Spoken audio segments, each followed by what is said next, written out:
Hello दोस्तों, लन car driving series के अंदर आपका स्वागत है। लन कार ड्राइविंग सीरीज का पार्ट 15 है। इससे पहले जो आपने 14 पार्टों में प्यार दिया उसके लिए तहे दिल से धन्यवाद। बहुत ही बेहतरीन कमेंट्स थे, मैंने हर एक सिंगल कमेंट आपका पढ़ा है और आप ही की डिमांड पे मैं लेके आया हूँ पार्ट 15। यानी कि थंबनेल से आपको पता चल गया होगा कि कंप्लीट वीडियो डेडिकेट है माइलेज के ऊपर, कि आप अपनी गाड़ी की माइलेज कैसे बढ़ा सकते हो। मीन्स आपको क्या मिस्टेक नहीं करनी है जिससे कि आपकी गाड़ी की माइलेज घट जाए। तो मैं गारंटी कर रहा हूँ कि इस वीडियो के बाद 101% आपकी गाड़ी की माइलेज बढ़ने वाली है, क्योंकि इस कंप्लीट वीडियो के अंदर मैं 10 पॉइंट आपको बताऊंगा। और ये पहली वीडियो होगी जो हर एक स्टेज के बंदे के लिए है। मीन्स अगर आप बिगनर हो तो भी ये वीडियो आपके लिए, अगर आप इंटरमीडिएट हो तो भी ये वीडियो आपके लिए, और अगर आप प्रो लेवल पे हो, मीन्स आपको गाड़ी चलाते समय 2, 5, 10 साल हो चुके हैं, तब भी ये वीडियो आपके लिए। अगर आपको ये सारे पॉइंट्स पता है तो वेल एंड गुड है, और अगर नहीं पता है तो रेडी हो जाइए। आपको बहुत कुछ मिलने वाला है सीखने के लिए और आप एक्साइटेड हो जाना चाहिए आपको, क्योंकि आज आपको नया मिलेगा, हटके मिलेगा। मीन्स मैं गारंटी के साथ कह रहा हूँ कि आपको सारी चीजें एक ही वीडियो के अंदर माइलेज से रिलेटेड मिलने वाली है इसी वीडियो के अंदर। तो आपसे हाथ जोड़ के रिक्वेस्ट है कि वीडियो को एंड तक देखिएगा, स्किप करके ना देखिएगा, क्योंकि कोई भी इंपॉर्टेंट पॉइंट आपसे मिस हो गया तो आपकी माइलेज के ऊपर इफेक्ट डालेगा। मीन्स इसमें लॉस आपका है, माइलेज आपकी कम होगी, मेरा कुछ नहीं जाता। तो बिना टाइम वेस्ट किए आज की वीडियो स्टार्ट करते हैं। और अगर आप गुड़गांव से हो तो नीचे दिए हुए नंबर के ऊपर कॉल कीजिएगा, विद गारंटी हाथ जोड़ के हम आपको गाड़ी चलाना सिखाएंगे। लेकिन अगर आप आउटसाइड द गुड़गांव हो, मीन्स अदर कोई डिस्ट्रिक्ट या अदर कोई स्टेट से हो, तो माफ़ी चाहेंगे, हमारी अदर कोई डिस्ट्रिक्ट या स्टेट के अंदर कोई भी ब्रांच नहीं है, सिर्फ गुड़गांव के अंदर है। तो बिना टाइम वेस्ट करे आज की वीडियो स्टार्ट करते हैं। पॉइंट नंबर 1, सबसे पहले आता है गाड़ी के टायर्स का प्रेशर, मीन्स एयर प्रेशर। आपकी गाड़ी के अंदर अगर टायर्स के अंदर एयर प्रेशर कम है तो माइलेज पे इफेक्ट डालेगा, अगर एयर प्रेशर ज़्यादा है तो माइलेज पे इफेक्ट डालेगा। दोनों ही कंडीशन के अंदर टायर भी खराब होंगे और माइलेज भी कम होगी। प्लस अगर गाड़ी पंचर है तो आपको गाड़ी के अंदर बैठने से पहले देख लेना है, मैक्सिमम 30 से 40 सेकंड लगते हैं ये देखने के लिए गाड़ी में बैठने से पहले कि गाड़ी के टायर की हवा ओके है या नहीं है। बहुत बार ऐसा होता है कि गाड़ी के टायर प्रेशर बिना चेक किए हम गाड़ी के अंदर बैठ जाते हैं और गाड़ी रन भी कर देते हैं approx 4 kilometre, 6 kilometre, 10 kilometre, 20 kilometre. तब गाड़ी बल्ब करती है, तब पता चलता है कि गाड़ी पंचर है या एयर प्रेशर कम है या ज़्यादा है। तो रिक्वेस्ट है, मंथली आप प्लीज़ एयर प्रेशर चेक कराना है। आपके 30 या 40 सेकंड लगेंगे, आपको चारों टायर्स की कंडीशन चेक कर लेनी है गाड़ी में बैठने से पहले। प्लस कितना आपके गाड़ी का एयर प्रेशर होना चाहिए ये क्वेश्चन आता है। आप अपनी जो ड्राइवर साइड की सीट है, जो उसकी खिड़की अगर आप खोलते हो, जैसे आप डोर ओपन करते हो तो डोर ओपन के यहाँ पे एक स्ट्रिप लगी होती है, मैं आपको दिखा देता हूँ।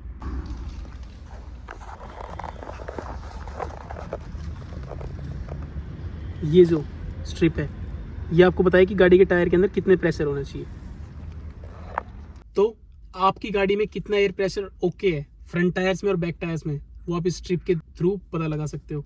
सिंपल है। मीन्स अगर आपकी गाड़ी के टायर में प्रेशर कम है या फिर गाड़ी का टायर पंचर है तो आपका जो फ्यूल कंजप्शन है वो 1% से लेके 50% तक इंक्रीज हो जाएगा। मीन्स जहाँ आपकी गाड़ी 20 की एवरेज देनी चाहिए वो 18, 19, 17 से लेके 10 की एवरेज तक ड्रॉप हो सकता है। मीन्स इतना इफेक्ट डालता है गाड़ी के टायर का प्रेशर या फिर पंचर टायर, इतना एवरेज कम कर देता है। पॉइंट नंबर 2, जितना आपकी गाड़ी के अंदर वेट ज़्यादा रहेगा उतनी आपकी गाड़ी की माइलेज कम हो जाएगी। मीन्स अगर आपकी गाड़ी 5 सीटर है और 5 लोग बैठे हैं तो जहाँ आपकी गाड़ी 20 किलोमीटर 1 लीटर के अंदर चलती है वहाँ अप्रोक्स 19 या 18 चलेगी। मीन्स कोई मेजर डिफरेंस नहीं है, लेकिन इफेक्ट फिर भी डालता है। तो सिंपल लैंग्वेज में कहूँ तो वेट लोड आपकी गाड़ी की माइलेज को इफेक्ट डालेगा, लेकिन मेजर नहीं डालेगा, माइनर है। 2 किलोमीटर अगर आपकी गाड़ी कम चल रही है 1 लीटर तेल के अंदर तो ज़्यादा डिफरेंस नहीं है। जहाँ 20 है वहाँ 18 चल रही है तो ज़्यादा डिफरेंस नहीं होता है, लेकिन 20 से अगर 10 चलेगी तो मेजर डिफरेंस है। पॉइंट नंबर 3, अगर आपकी गाड़ी में आप AC यूज़ कर रहे हो वाइल ड्राइविंग तो आपकी गाड़ी की माइलेज कम होगी। कितनी कम होगी? 4 से लेके 8% तक। मीन्स 1 से लेके 2 किलोमीटर की वही max to max mileage decrease होगी। वही है जहाँ 20 की एवरेज चाहिए थी वहाँ 19 या 18 पे हो जाएगी मैक्स टू मैक्स। बस अगर आप फुली AC में यूज़ करके गाड़ी चला रहे हो, खासकर जो गर्मी में चलाते हैं, तो स्पीड ड्रॉप होती है AC के अंदर, हीटर से नहीं होती, क्योंकि AC एक अलग कंपोनेंट है गाड़ी का, एक अलग यूनिट हमने ऑन कर दी है वाइल ड्राइविंग। मीन्स हीटर कोई अलग कंपोनेंट नहीं है, जो इंजन की जो हीट वेव्स है वही गाड़ी का जो फैन है वो आपके गाड़ी के कैबिन के अंदर तक पहुंचाता है, जो इंजन की जो हीट है उसी को। मीन्स कोई एक्सटर्नल कंपोनेंट या यूनिट ऐड ऑन नहीं हो रही है। लेकिन AC उसके अपोजिट है, जैसे आप AC का बटन ऑन करते हो वैसे एक अलग से कंपोनेंट, एक यूनिट अलग से ऑन हो जाती है और वो फ्यूल कंज्यूम करेगी। तो अननेसेसरी एसी यूज करने से बचे। Point number 4, wheel alignment. Means आपका स्टीयरिंग सीधा है और गाड़ी लेफ्ट या राइट साइड मूव कर रही है, मीन्स आपका व्हील अलाइनमेंट आउट है। तो उस केस के अंदर भी अप्रोक्स 10% आपकी माइलेज घट जाएगी। तो अगर आपकी गाड़ी का व्हील अलाइनमेंट आउट है तो उसे तुरंत बैलेंस कराए, क्योंकि ये दोनों चीज़ के लिए ख़राब है। इसमें एक चीज़ इफेक्ट नहीं जा रही कि सिर्फ आपकी गाड़ी की माइलेज ख़राब हो रही है, आपके टायर की लाइफ भी ख़राब हो जाएगी। मीन्स आपके 1 से 1.5, 2, 3 महीने के अंदर टायर बिल्कुल ख़त्म हो जाएगा एक साइड से। वो चीज़ आपकी पॉकेट के ऊपर बहुत ज़्यादा इफेक्ट डालेगी। तो रिक्वेस्ट है, जल्दी जाके पहले व्हील अलाइनमेंट अगर थोड़ा सा भी आउट है तो उसे तुरंत रिपेयर करा ले। इसके अलावा व्हील अलाइनमेंट आप टाइम टू टाइम चेक करा सकते हो। मीन्स मैक्स टू मैक्स 6 महीने से लेके 1 साल के पीरियड के अंदर जब भी आप गाड़ी की सर्विस कराते हो तो व्हील अलाइनमेंट एक बार क्रॉस चेक करा लो कि व्हील अलाइनमेंट ओके है या नहीं। 1 साल के अंदर एक बार क्रॉस चेक कराना ही कराना है। इसके अंदर एक क्वेश्चन और आता है कि हम कैसे पता करें, जो बिगिनर बंदे हैं, कि व्हील अलाइनमेंट ओके है या आउट है। तो अगर आपकी कार स्ट्रेट चल रही है, मीन्स आप अगर हाईवे जैसी रोड के ऊपर जाते हो आप, जहाँ पे आपको तुरंत पता चलेगा कि व्हील अलाइनमेंट आउट है या नहीं। लोकल रोड पे कम पता चलता है, हाईवे के ऊपर ज़्यादा पता चलेगा आपको। तो आप हाईवे पे जाओगे और आप अपने स्टीयरिंग को बिल्कुल स्ट्रेट करके छोड़ दोगे, और अगर आपकी गाड़ी बिल्कुल स्ट्रेट चल रही है, लेफ्ट या राइट अपने आप मूव नहीं कर रही है, इट मीन्स आपका व्हील अलाइनमेंट ओके है। लेकिन इसके अंदर शर्त है कि उस हाईवे के ऊपर या उस रोड के ऊपर जिस साइड आप व्हील अलाइनमेंट टेस्ट कर रहे हो उसके ऊपर ढलान नहीं होनी चाहिए। मीन्स एक साइड लेफ्ट साइड नहीं होना चाहिए रोड, या एक साइड राइट साइड भी नहीं होना चाहिए। अगर लेफ्ट या राइट साइड में रोड झुका हुआ है तो गाड़ी नेचुरली उस साइड भागेगी धीरे धीरे करके, वो नेचुरल है। लेकिन अगर रोड कांस्टेंट है, मीन्स ढलान बिल्कुल भी नहीं है और रोड बिल्कुल प्लेन है, सीधा जा रहा है, उसके बावजूद गाड़ी लेफ्ट या राइट साइड में भाग रही है, तो इट मीन्स आपका व्हील अलाइनमेंट आउट है, आपको बैलेंस कराने की ज़रूरत है। अभी पॉइंट नंबर 5, आपको करेक्ट टाइम पे गियर शिफ्ट करने हैं। मीन्स आपको हाई आरपीएम पे गियर शिफ्ट नहीं करना है। जब आपकी गाड़ी इंडिकेट करती है, जैसे कि अभी पिछले 4 से 5 सालों में जो कार्स आ रही है उनके डैशबोर्ड के ऊपर इंडिकेशन आ जाता है कि फर्स्ट गियर के बाद सेकंड गियर कब लगाना है, सेकंड गियर के बाद थर्ड गियर कब लगाना है, और थर्ड गियर के बाद फोर्थ गियर कब लगाना है। मीन्स आपको परफेक्ट टाइम के ऊपर गियर शिफ्ट करने हैं। अगर आपकी गाड़ी थोड़ी पुरानी है, मीन्स आपकी गाड़ी के अंदर फीचर नहीं है, मीन्स दिखा नहीं रहा है डैशबोर्ड की स्क्रीन के ऊपर कि गियर कौन सा शिफ्ट करना है, तो फिर उसके लिए मैं बता देता हूँ कि जो 0 से 10 की स्पीड की जो कैपेबिलिटी है वो फर्स्ट गियर की है। मीन्स 0 से लेके 10 तक आप फर्स्ट गियर में चलोगे, 10 से 15 के बीच में आप सेकंड गियर शिफ्ट कर लोगे। ये परफेक्ट टाइम है सेकंड गियर शिफ्ट करने का। मीन्स आपका आरपीएम है वो भी लो रहेगा। सेकंड गियर शिफ्ट करने के बाद आप थर्ड गियर कब शिफ्ट करोगे, तो जब 30 क्रॉस कर जाएगी गाड़ी, मीन्स 30 की स्पीड जैसे क्रॉस कर जाएगी, 10 से लेके 30 तक सेकंड गियर की कैपेसिटी है, और 30 to 35 हम थर्ड गियर लगा लेंगे। ऐसे ही 40 to 45 हम फोर्थ गियर लगा लेते हैं, और 55 अबव हम फिफ्थ गियर लगा लेंगे। अगर इस सीक्वेंस के अंदर आप गियर शिफ्ट करते हो तो आपकी गाड़ी की माइलेज बेस्ट रहेगी। आपने लो आरपीएम में गियर शिफ्ट किया है और गाड़ी बहुत ही बेहतरीन माइलेज देगी। मीन्स अब मैं ये पॉइंट आपको प्रैक्टिकली समझाता हूँ। लो आरपीएम में गियर शिफ्ट करने से आपकी माइलेज बढ़ेगी, और अगर आरपीएम हाई है तो आपकी माइलेज गिरेगी। अभी मैं ये आरपीएम का पूरा फंडा आपको प्रैक्टिकली समझा देता हूँ। तो अभी चलते हैं रोड पे, ड्राइव कराते हुए मैं आपको समझाता हूँ। ये बहुत ही ज़्यादा इंपॉर्टेंट पॉइंट है, इस वजह से मैं बोल रहा हूँ आपको कि इस पॉइंट के ऊपर खास तौर पे गौर कीजिएगा, क्योंकि 99% बंदों की जो एवरेज ड्रॉप होती है, मीन्स माइलेज कम होती है, वो इसी पॉइंट की वजह से होती है। वो हायर आरपीएम के अंदर गियर शिफ्ट करते हैं। लो आरपीएम के अंदर आपको गियर शिफ्ट करना है। अब लो आरपीएम किसे कहते हैं ये फंडा हम आपको पूरा बताते हैं। आरपीएम का मतलब होता है रिवोल्यूशन पर मिनट, या फिर रोटेशन पर मिनट भी लोग बोलते हैं इसे। अब जैसे मैं ड्राइव कर रहा हूँ अभी फर्स्ट गियर में, मैंने सेकंड गियर नहीं टच किया है। गाड़ी का जो डैशबोर्ड की स्क्रीन है ये आप देख सकते हो। जो लेफ्ट हैंड साइड में जो ये मीटर दिख रहा है ये आरपीएम का है, और राइट हैंड साइड में जो मीटर है ये स्पीड का मीटर है। तो अभी जो आरपीएम है वो 1 पे है, मीन्स 1000 आरपीएम है। ये 1 मीन्स है 1000 आरपीएम, 2 मतलब 2000 आरपीएम, 3 मतलब 3000 आरपीएम, एंड सो ऑन। तो अभी देखो आरपीएम आपने कभी भी हाई आरपीएम में गियर शिफ्ट नहीं करना है। इसका मतलब सिंपल है कि आपको 2000 आरपीएम के ऊपर गाड़ी का गियर शिफ्ट नहीं करना है अगर माइलेज चाहिए अच्छी। तो 2000 आरपीएम के ऊपर गाड़ी कब जाएगी, अब ये देखते हैं। देखो मैंने अब स्पीड इंक्रीज करता जा रहा हूँ, तो देखो 15 की स्पीड अगर गाड़ी क्रॉस कर रही है, आप मीटर में देखो तो 2000 के ऊपर पहुंच चुकी है। देखो 2 क्रॉस कर चुकी है। मीन्स जो परफेक्ट जो गियर शिफ्ट करने का जो टाइम था वो 2 से नीचे है। ये अभी आरपीएम 1000 से लेके 2000 आरपीएम के बीच में हम गियर शिफ्ट कर लेंगे। मीन्स जो आपको अभी दिख रहा है मिडिल के अंदर ये परफेक्ट टाइम है, और जो अभी स्पीड है वो अप्रोक्स 10 to 12 है। 10 और 12 की स्पीड, तो मैंने जो आपको बोला था 10 से 15 के बीच में गियर सेकंड शिफ्ट कर लेना है। अभी मैं सेकंड गियर शिफ्ट कर लूँगा। ये देखो मैंने गियर सेकंड लगा दिया है। अभी देखो गियर सेकंड के अंदर है। अभी थर्ड गियर के अंदर गाड़ी कब इंडिकेट करेगी, थर्ड गियर कब लगाना है। 30 अबाउ क्रॉस करते के साथ ही गाड़ी 2000 आरपीएम के ऊपर हो जाएगी।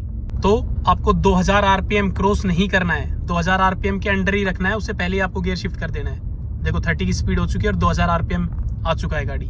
अभी आपको थर्ड गियर शिफ्ट कर देना चाहिए। तो लो आरपीएम में जो मैं गियर चेंज करने के लिए बात कर रहा हूँ, वो मैं बात कर रहा हूँ 2000 आरपीएम के अंडर हम गियर चेंज करेंगे। किसी भी पर्टिकुलर गियर से आप दूसरे गियर में जाओगे, चाहे वो फर्स्ट गियर से सेकंड गियर में, चाहे सेकंड गियर से थर्ड गियर में है, चाहे थर्ड गियर से फोर्थ गियर में। अगर 2000 आरपीएम के ऊपर अगर आप गियर शिफ्ट करोगे तो आपकी माइलेज ड्रॉप हो जाएगी, कम देने लग जाएगी। और अगर आप 1000 से लेकर 2000 आरपीएम के अंडर आप गाड़ी चलाओगे तो आपकी माइलेज बेस्ट देगी गाड़ी। और अगर आपकी गाड़ी के अंदर ये फीचर है कि आपकी गाड़ी के डैशबोर्ड की स्क्रीन के ऊपर ये शो हो रहा है कि कब कौन सा गियर डालना है, क्योंकि जब डैशबोर्ड की स्क्रीन के ऊपर शो होता है कि अब ये गियर डालना है और तभी आप वो गियर डालते हो तो गाड़ी बेस्ट एवरेज देगी। जैसे सपोज करो अभी 0 की स्पीड में मैं फर्स्ट गियर के अंदर हूँ, ये मैंने फर्स्ट गियर लगाया और अभी देखो मैं ये अप टू 10 तक देखो फर्स्ट गियर शो हो रहा है आपकी स्क्रीन के ऊपर। अब जैसे ही 2000 आरपीएम क्रॉस करेगा तुरंत ये शो करने लग जाएगी सेकंड गियर लगा लो। देखो मैं स्पीड इंक्रीज कर रहा हूँ और ये 2000 आरपीएम क्रॉस करते ही देखो सेकंड गियर के लिए इंडिकेट करने लग गई कार। मैंने क्लच दबाया, सेकंड गियर लगा लिया। मीन्स 15 की स्पीड के बाद हमने इंडिकेट कर दिया था 2000 आरपीएम चला गया था फर्स्ट गियर के अंदर कि सेकंड गियर लगा लो। अब देखो सेकंड गियर है और आरपीएम है 1000 1500 के करीब चला गया अभी देखो 30 की स्पीड जैसे ही क्रॉस करेगी वैसे ही आपका आरपीएम 2000 क्रॉस कर जाएगा। देखो जैसे ही देखो ये 2000 आरपीएम के अप्रोक्स इंडिकेट कर दिया है कार ने। तो अब जब ये गाड़ी आपसे गियर मांग रही है कि आप गियर शिफ्ट करो और तभी आप गियर शिफ्ट करते हो, मीन्स आपकी गाड़ी बेस्ट एवरेज देगी। जब ये फर्स्ट गियर कहते हैं तब आपको फर्स्ट गियर लगाना है। जब गाड़ी इंडिकेट करती है कि सेकंड गियर लगा लो डिस्प्ले के अंदर, तो अब आप सेकंड गियर लगाना है, तो गाड़ी बेस्ट एवरेज देगी। अगर 2000 आरपीएम क्रॉस कर रहा है तो तुरंत गियर शिफ्ट के लिए बोल देती है। मीन्स जो कंपनीज है वो भी आपको कहती है कि लो आरपीएम पे ही गियर शिफ्ट करो, आप हाई आरपीएम पे जाने के लिए नहीं बोलती है कंपनी। सबसे ज़्यादा मेन रीज़न ये होता है कि अगर आपकी गाड़ी एवरेज कम दे रही है कि हर तीसरा जो ड्राइवर है जो गाड़ी चला रहा है वो हाई आरपीएम के अंदर गियर शिफ्ट करता है, और यही रीज़न है कि गाड़ी आपकी एवरेज कम देती है। अगर हाई आरपीएम में आप गाड़ी भगाओगे तो इंजन पे भी गलत इफेक्ट पड़ता है, इंजन वीक होता है। पॉइंट नंबर 6, अगर आप 5th गियर में गाड़ी ड्राइव कर रहे हो तो 5th गियर के अंदर अगर आप मैक्स टू मैक्स 70 की स्पीड जैसे ही आप क्रॉस करोगे तो आपका जो 2000 आरपीएम है वो क्रॉस हो जाएगा। मीन्स 5th गियर की सबसे अच्छी माइलेज के लिए जो स्पीड है वो 70 बिलो है। 60 to 70 आप रखोगे तो गाड़ी बेस्ट एवरेज देगी हाईवे के ऊपर, लॉन्ग रूट के ऊपर, और गाड़ी सेफ भी है। बिलो 70 आपकी गाड़ी सेफ है। सबसे कम एक्सीडेंट आज तक नोटिस किए गए हैं, उस स्पीड के अंदर सबसे कम एक्सीडेंट होते हैं हाईवे के ऊपर। अब देखो max to max 5th gear के लिए गाड़ी इंडिकेट कर देगी 55 क्रॉस करते के साथ ही, जैसे कि मैंने आपको बताया था। ये मैंने 5th गियर लगा लिया है। और 5th गियर की अगर आप हाईएस्ट स्पीड की बात करोगे कि 2000 आरपीएम कब क्रॉस करेगी, तो ये मैक्स टू मैक्स 70 जैसे ही क्रॉस करेगी 70 की स्पीड तो 2000 आरपीएम क्रॉस कर लेगी। ये देखो आप, ये वो स्पीड है जो लास्ट मैक्सिमम स्पीड जो बेस्ट एवरेज देती है, मीन्स 70 की है वो। 70 के बाद अगर आप कंटिन्यूसली स्पीड में गाड़ी चलाए जाओगे तो आपकी माइलेज ड्रॉप होनी स्टार्ट हो जाएगी। मीन्स सपोज करो आप 70 के बाद आप 100 तक चलाते हो तो आपकी गाड़ी 1 से 2 की एवरेज कम देगी, और आप 120 पे चलाओगे तो और 1 से 2 की एवरेज कम देगी। मैं अपनी गाड़ी हमेशा 70 की स्पीड के अप्रोक्स ही चलाता हूँ ताकि मेरी गाड़ी हाईवे के ऊपर बेस्ट माइलेज निकाले और मेरा इंजन भी बहुत अच्छा रहे। इसमें एक क्वेश्चन और आता है कि कई ड्राइवर्स बोलते हैं हमें कि हमारी गाड़ी बहुत कम एवरेज दे रही है, कंपनी बोल रही है कि 18 की एवरेज देगी और गाड़ी 10-12 की एवरेज निकाल रही है। तो इसका मेन सिंपल सा रीज़न यही होता है कि सपोज करो आपकी गाड़ी में हवा कम है, 1 की एवरेज डाउन होगी, जहाँ 18 की थी वहाँ 17 की एवरेज देगी अब गाड़ी। या सपोज करो आपकी गाड़ी के अंदर आपने एसी ऑन कर रखा है तो फिर आपकी 1 से 2 की एवरेज ड्रॉप होगी पर लीटर तेल के अंदर। तो अब जो गाड़ी जो एवरेज दे रही थी 17 की, फिर वो 16 की देने लग जाएगी, 15 पे आ जाएगी। और ऊपर से आप हाई आरपीएम में गियर शिफ्ट कर रहे हो जो सबसे ज़्यादा इफेक्ट डालता है गाड़ी की माइलेज के ऊपर। गाड़ी फिर जो 15 की एवरेज दे रही थी वो 13 की 12 की पे आ जाती है। तो हर छोटी छोटी मिस्टेक के ऊपर आपकी एवरेज डिक्रीज होती रहती है। तो ये सारी मिस्टेक करने से बचे आप। पॉइंट नंबर 7, सडनली ब्रेकिंग से बचे। मीन्स आपको सडनली ब्रेक भी नहीं दबाना है और सडनली रेस भी नहीं दबानी है। मीन्स अगर आप गाड़ी ड्राइव कर रहे हो, सिंपली एक स्पीड के अंदर कॉन्स्टेंटली आप गाड़ी ड्राइव करोगे लो आरपीएम में, तो आपकी गाड़ी बेस्ट एवरेज देगी। और यही अगर आप बार बार ब्रेक दबाओगे और फिर बार बार एक्सीलेटर दोगे तो आपकी गाड़ी की माइलेज घट जाएगी। तो आपको अपनी बेस्ट अगर माइलेज निकालनी है, अच्छी माइलेज निकालनी है, तो सडनली ब्रेक करने से रोको। उसके लिए क्या प्रिकॉशन बरतने हैं, जैसे आप हाईवे पर ड्राइव कर रहे हो, सामने वाला व्हीकल अगर आपको थोड़ा सा भी रुकता हुआ दिख रहा है या 1% भी लग रहा है कि आगे ब्रेक लग रहे हैं, तो अब यहीं से एक्सीलेटर यूज़ करना छोड़ देते हैं। जो गाड़ी के अंदर आपने स्पीड दे रखी है उसी स्पीड के अंदर गाड़ी को ड्राइव कराते हैं। वो धीरे धीरे करके नेचुरली स्लो डाउन होगी। मीन्स ना मैं क्लच दबा रहा हूँ ना मैंने ब्रेक दबाए, और वो आगे वाली कार के नियर जाए तब हम क्लच और ब्रेक यूज़ कर रहे हैं। जितना आप अपनी स्पीड कंट्रोल में रखोगे, ब्रेक कम से कम यूज़ करोगे। भाई ब्रेक तो यूज़ करने पड़ेंगे, नो डाउट, मैं यूँ नहीं कह रहा हूँ कि ब्रेक यूज़ नहीं करने, ब्रेक कम से कम यूज़ करने, एक्सीलेटर कम से कम देना है। ये नहीं कि बार बार आप ब्रेक मार रहे हो फिर एकदम से हाई आरपीएम में करके फिर एकदम से स्पीड दे के गाड़ी उठा रहे हो, फिर ब्रेक मार रहे हो, फिर स्पीड दे रहे हो। वो जो चीज़ आप कर रहे हो, बार बार एक्सीलेटर देना, बार बार ब्रेक दबाना, बार बार एक्सीलेटर देना, बार बार ब्रेक दबाना, वो आपकी माइलेज को ड्रॉप करेगा। तो जैसे आप एक्सीलेटर यूज़ करते हो तो आपकी जो गाड़ी है वो फ्यूल ज़्यादा से खाती है। तो आपकी गाड़ी ने तो फ्यूल खा लिया है, अगर आप बार बार ब्रेक यूज़ करोगे तो वो जो स्पीड यूटिलाइज होनी चाहिए वो यूटिलाइज नहीं हो रही है। तो आपको कम से कम ब्रेक यूज़ करने हैं। मीन्स आगे तक प्लान करके चलो 300 मीटर 400 मीटर तक, कि अगर आगे कोई ब्रेक लग रहा है तो आप तुरंत अपनी स्पीड छोड़ दो, या फिर आगे कोई ट्रैफिक वाला एरिया है तो ज़्यादा स्पीड नहीं देनी आपको। जो स्पीड आपने दी है उसको यूटिलाइज करने की कोशिश करो। एक्सीलेटर छोड़ दो, धीरे धीरे जो स्पीड है उसको स्लो डाउन होने दो। ये नहीं कि बार बार हम उसे ब्रेक से ही रोकें, फिर एक्सीलेटर फिर ब्रेक, फिर एक्सीलेटर फिर ब्रेक। इस मूवमेंट से बचो। ब्रेक कम यूज़ कर रहे हो इसका मतलब आपकी स्पीड लिमिट आपके कंट्रोल के अंदर है और आप परफेक्ट गाड़ी की एवरेज निकलवा रहे हो उससे। अभी ये पॉइंट मैं आपको प्रैक्टिकली समझाता हूँ। उसके लिए दोबारा हमें कार स्टार्ट करनी पड़ेगी। फर्स्ट गियर है और 10 की स्पीड है और आगे देखो ब्रेकर है, मेरे को दूर से दिख गया ब्रेकर है, और उस ब्रेकर के ऊपर मेरे को गाड़ी निकालनी है 5 की स्पीड में, जो परफेक्ट तरीके से गाड़ी निकलेगी। तो मैंने यहीं से स्पीड को छोड़ दिया है ताकि मेरे ब्रेक का कम से कम यूज़ हो सके। अब देखो गाड़ी की स्पीड धीरे धीरे नेचुरली स्लो डाउन हो चुकी है और मेरे को ब्रेक दबाने की जरूरत नहीं पड़ेगी। और देखो गाड़ी स्मूथली निकल चुकी है ब्रेकर के ऊपर से।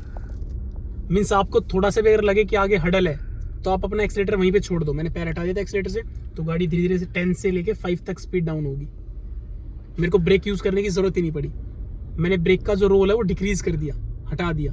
यही आपको करना है। इसमें जो गंदे तरीके से जो बंदे गाड़ी चलाते हैं वो इसी तरीके से चलाते हैं कि एक बार तो वो पूरी एक्सीलेटर दबाएंगे, फिर ब्रेकर आएगा, फिर ब्रेक दबाएंगे, फिर एक्सीलेटर दबाएंगे, फिर ब्रेकर पे ब्रेक दबाएंगे। इससे जो उसकी गाड़ी की जो माइलेज है ना बहुत ही गंदी आती है। लोग कहते हैं ना मेरी गाड़ी की माइलेज नहीं निकल रही है, कंपनी रिकमेंड तो कर रही है कि 20 की देगी, लेकिन मेरी गाड़ी दे रही है 15 की, मेरी गाड़ी दे रही है 12 की।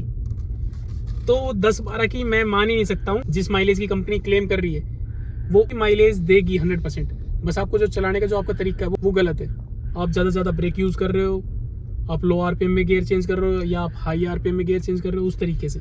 मैं अपनी पर्सनली बात करूँ तो मैं किसी भी गाड़ी की बेस्ट एवरेज निकलवा सकता हूँ। अगर कंपनी बोल रही है कि 22 की एवरेज वो देती है तो मैं 101% 20, 21, 22 की एवरेज निकलवा दूंगा किसी भी पर्टिकुलर गाड़ी में। चाहे वो टोयोटा की गाड़ी है, चाहे वो मारुति की गाड़ी है, चाहे वो महिंद्रा की गाड़ी है। तो अगर आप भी एक अच्छे ड्राइवर हो तो जिसका कंपनी क्लेम कर रही है कि ये गाड़ी हमारी ये माइलेज देती है, वही माइलेज आप निकलवा सकते हो उसी कार से। इट मीन्स आपके जो चलाने का तरीका है वो प्रॉपर है, आप एक बहुत ही अच्छे ड्राइवर हो। अभी पॉइंट नंबर 8, इसमें एक क्वेश्चन आता है कि क्या हाईवे पे गाड़ी अच्छी माइलेज देती है, क्या लोकल में गाड़ी अच्छी एवरेज क्यों नहीं देती, या फिर हिली एरिया पे गाड़ी क्या एवरेज देती है। मीन जो हिली एरियाज रहते हैं पहाड़ वगैरह टाइप, तो जो सबसे ज़्यादा जो एवरेज देगी वो हाईवे पे देगी। सिंपल उसका फंडा है, क्योंकि गाड़ी एक ही स्पीड में कॉन्स्टेंटली चलती रहती है, ना ज़्यादा ब्रेक यूज़ होता है, ना ज़्यादा एक्सीलेटर यूज़ होता है, ना बार बार स्पीड ड्रॉप हो रही है और स्पीड ज़्यादा हम एक्सेस कर रहे हैं। तो एवरेज जो बेस्ट देती है गाड़ी वो देती है हाईवे के ऊपर। प्लस उसके बाद गाड़ी देगी लोकल रोड्स के ऊपर एवरेज, हाईवे से कम माइलेज देगी लोकल रोड के ऊपर, और सबसे कम माइलेज देगी हिली एरियाज पे, क्योंकि वहाँ पे गाड़ी की पावर ज़्यादा यूज़ हो रही है, फ्यूल कंजप्शन ज़्यादा हो जाएगा। तो अगर आपको जो ड्राइव करना है वो इस तरीके से करना है कि आप ना ट्रैफिक वाला रूट अवॉइड करो, मीन्स लोकल रोड का थोड़ा रूट अवॉइड करो, हाईवेज वगैरह पकड़ लो। इससे आपकी गाड़ी की माइलेज भी अच्छी रहेगी, जो ड्राइविंग रहेगी वो भी स्मूथ रहेगी। उल्टा ट्रैफिक के अंदर आपसे स्टक हो जाता है बिगिनर बंदा खासकर, तो वहाँ पे ठुकने के चांसेस ज़्यादा हो जाते हैं, क्योंकि बंदे लेफ्ट से भी कट मार रहे हैं, राइट से भी कट मार रहे हैं। तो ट्रैफिक वाला रूट आपको अवॉइड करना है, हिली एरिया के रूट आपको अवॉइड करने हैं। आपको जो गाड़ी ड्राइव करनी है वो हाईवेज पे ज़्यादा करनी है, अगर आपको माइलेज अच्छी चाहिए तो। क्योंकि आपको पता है कि कोई भी अगर आप टारगेट लेके चल रहे हो, किसी भी जगह आपको पहुंचना है, वहाँ पे जाने के 2 या 3 रास्ते होते हैं, तो उन्हीं में से वो सिलेक्ट करना है जहाँ पे आपको ट्रैफिक में स्टक ना होना पड़े, ना आपके टाइम वेस्ट हो, और अब प्लस आपकी जो एवरेज है वो बेहतरीन रहे। पॉइंट नंबर 9, जैसा कि मैंने पॉइंट नंबर 8 में समझाया कि आपको ट्रैफिक वाला रूट अवॉइड करना है। उसके बाद भी अगर आपको लोकल रोड पे चलानी पड़े गाड़ी, ट्रैफिक वाले रूट पे चलानी पड़ रही है, भाई जाना तो आपको आपके घर ही पड़ेगा ना, तो बीच में ट्रैफिक तो पड़ेगा ही, लोकल रोड तो पड़ेगा ही, धीरे धीरे गाड़ी तो चलेगी। अगर वहाँ पे आपको गाड़ी चलानी पड़ रही है तो ध्यान रहे कि क्लच का हम कम से कम यूज़ करेंगे। अगर आप ले हर छोटी छोटी बातों पे आप क्लच दबा लोगे, मीन्स आगे कोई देखा, खतरा दिखा, आपने क्लच दबा लिया, फिर ब्रेक पे पैर, हल्का सा कोई ब्रेक कराया फिर क्लच दबा लिया, फिर ब्रेक पे पैर, कोई टर्निंग पॉइंट देखा फिर क्लच दबा लिया, फिर ब्रेक पे पैर, कुछ भी आप कर रहे हो और हर छोटी छोटी बातों पे आप क्लच ज़्यादा से ज़्यादा दबा रहे हो, तो ध्यान रखना क्लच के अंदर pedal plate plus clutch plate, ये दोनों चीज़ खराब हो जाएगी। क्लच प्लेट की जो लाइफ है वो डिक्रीज हो जाएगी, जो पेडल प्लेट होता है क्लच प्लेट के अंदर वो उसकी भी लाइफ डिक्रीज हो जाएगी। तो पेडल हमारा हार्ड हो जाएगा, क्लच प्लेट खराब हो जाएगी, और प्लस फ्यूल कंजप्शन तो हमारा ज़्यादा होगा ही होगा। तो आपको इन तीनों बातों का ध्यान रखना है। ज़्यादा अननेसेसरी आप अगर क्लच दबाओगे तो आपकी क्लच प्लेट खराब, आपकी पेडल प्लेट खराब होगी, प्लस आपका फ्यूल कंजप्शन ज़्यादा हो जाएगा, आपकी गाड़ी की माइलेज ड्रॉप हो जाएगी। तो आपको दूर से देख के ना क्लच का यूज़ कम से कम करना है, जहाँ पे नेसेसरी हो ना वहीं पे करना है, अननेसेसरी क्लच नहीं दबानी है हर बार। प्लस रेड लाइट पे, अगर आप शहर में रह रहे हो तो रेड लाइट के ऊपर अगर आपको 1 मिनट से ऊपर कोई भी रेड लाइट मिलती है तो तुरंत अपनी गाड़ी ऑफ कर दो, आपका इंजन ऑफ हो जाएगा, आपकी जो फ्यूल कंजप्शन है वो बचेगी। किसी रेड लाइट का टाइम 1 मिनट के अंडर है तो आप वहाँ पे न्यूट्रल करके गाड़ी रिलैक्स कर सकते हो, बंद करने की ज़रूरत नहीं है। लेकिन अगर आप 1, 1.5, 2, 2.5, 3 मिनट तक की रेड लाइट है तो आप आराम से रिलैक्स करो, अपना फ्यूल कंजप्शन बचाओ। पॉइंट नंबर 10 और लास्ट पॉइंट, आपको आपकी गाड़ी की जो सर्विस है वो टाइम टू टाइम करानी है। मीन्स आपकी गाड़ी का जो इंजन ऑयल है वो डायरेक्टली इंपैक्ट डालता है एवरेज के ऊपर, माइलेज के ऊपर, और अच्छा इंजन ऑयल डलवाए, टाइम टू टाइम गाड़ी की सर्विस करवाए। इंजन ऑयल सिंथेटिक डलवाए या फिर सेमी सिंथेटिक, भाई नॉर्मल आता है उसको जहाँ तक हो सके अगर आप कैपेबल हो उसको अवॉइड करने की तो अवॉइड कर दो। सेमी सिंथेटिक मैं खुद रिकमेंड करता हूँ कि सेमी सिंथेटिक जो इंजन ऑयल है वो बेस्ट है, वो ज़्यादा कॉस्टली भी नहीं है, सिंथेटिक थोड़ा ज़्यादा कॉस्टली हो जाता है। सेमी सिंथेटिक आप अफोर्ड कर सकते हो, नॉर्मल बंदा अफोर्ड कर सकता है, प्लस उससे आपकी जो गाड़ी की इंजन की जो लाइफ है वो बेटर होती है, वो लाइफ लॉन्गर रहती है। तो मैं हमेशा सेमी सिंथेटिक पे जाऊँगा। मैं अपनी जो कार है वो 10,000 के अंडर सर्विस करा लेता हूँ, 10,000 किलोमीटर की बात कर रहा हूँ मैं, तो 10,000 किलोमीटर से पहले मैं 9 से 10,000 किलोमीटर के अंडर अपनी गाड़ी सर्विस करा लेता हूँ। तो इंजन आपको ठीक रखना है तो इसका डायरेक्टली इम्पैक्ट डालता है आरपीएम पे भी। अगर आप हायर आरपीएम पे गियर शिफ्ट कर रहे हो तब भी आपकी इंजन की लाइफ डिक्रीज होती है, तो आपको लोअर आरपीएम पे गियर शिफ्ट करने हैं ताकि आपका इंजन बेटर रह सके।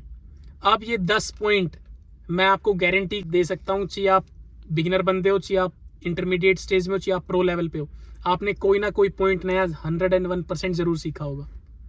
क्योंकि 10 के 10 पॉइंट आपको पता हो, इसके तो चांसेस बहुत ज़्यादा कम है। तो आज की वीडियो से आपने कुछ सीखा होगा। इसी उम्मीद के साथ आज की वीडियो का एंड करते हैं। उम्मीद करते हैं कि आपको हमारी वीडियो पसंद आई होगी, और अगर आपको ये वीडियो थोड़ी सी भी इन्फॉर्मेटिव लगी हो तो चैनल को लाइक कर दीजिएगा, सब्सक्राइब कर दीजिएगा और एक अच्छा सा कमेंट कर दीजिएगा, ताकि आगे जल्दी वीडियो बनाने के लिए मैं मोटिवेट रहूँ। और अगर आपकी कोई भी क्वेश्चन है या क्वेरी है तो बिना हिचकिचाए कमेंट सेक्शन में पूछ लीजिएगा, मैं आपका हर एक कमेंट पढ़ता हूँ। तो अगर पॉसिबल होगा तो मैं उसी कमेंट के अंदर आपके क्वेश्चन का आंसर कर दूंगा, नहीं तो इन फ्यूचर 101% उसी टॉपिक के ऊपर एक कंप्लीट वीडियो डेडिकेट कर दूंगा। तो जो नेक्स्ट वीडियो आपको किस टॉपिक पे चाहिए कमेंट कीजिएगा। नेक्स्ट वीडियो का टॉपिक क्या होगा ये मैं डिसाइड नहीं करता हूँ, ये आप डिसाइड करते हो, आपके कमेंट्स डिसाइड करते हैं। मिलते हैं अगली वीडियो में, तब तक के लिए जय जय श्री राम।